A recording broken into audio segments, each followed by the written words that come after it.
ఈ రోజుల్లో చాలామంది భయంకరమైన మరణాలకు గురవుతున్నారు. ఎంతోమంది చిన్నపిల్లలు, యవనస్తులు చచ్చిపోతున్నారు. ఆత్మహత్యలు చాలా సులువైపోయింది ఈ రోజుల్లో. నీ పక్కనున్న వాళ్ళు, నీ ఇరుగు పొరుగు వాళ్ళే అలాంటి నిర్ణయాలతో వారు నలిగిపోతున్నారేమో. ఒక్క ప్రేమ కలిగిన మాట నువ్వు ఇతరులకు అందించగలిగితే ఆ మాట వారి జీవితాన్ని బతికిస్తుంది కదా, కాపాడుతుంది కదా. నీ మాట రేపు చచ్చిపోదామని అనుకున్న వారికి ఒక నిరీక్షణనిచ్చేదిగా ఉండాలి.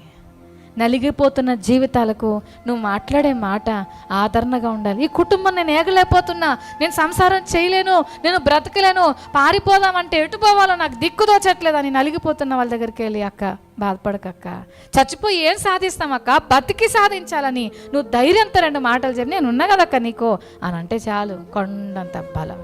ఆ మాట నువ్వు నోట్లోంచి బయటికి రానివ్వకపోవడం వల్ల బహుశా ప్రాణాలు పోతున్నాయేమో. ప్రపంచం అంతా వెళ్ళి బాగు చేయలేం, కానీ మన చుట్టుపక్కల బాగు చేయగలం కదా. కృంగిపోతున్న వారికి ధైర్యం ఇవ్వగలం కదా. దేవుడు మాట్లాడు అని చెప్తే వెంటనే మాట్లాడు. కొంచెం ఆలస్యం చేసిన జీవితాంతము నీవు ఆ పొరపాటును సరిచేసుకోలేవు. ఆత్మహత్య చేసుకుంటే నువ్వు నరకానికి వెళ్తావక్క అన్నా, నీకు నెమ్మది లేకుండా చేస్తున్నదా, దాన్ని వదిలేసేయి. ప్రాణం ఎందుకు వదిలేస్తా? ప్రాణం వదిలేయడం వల్ల ఇంకేమన్నా బాగుపడతావు అనుకుంటున్నావా? నీ చేతులారా ప్రాణం తీసుకుంటే పెనంలో నుంచి పొయ్యిలో పడ్డట్టే.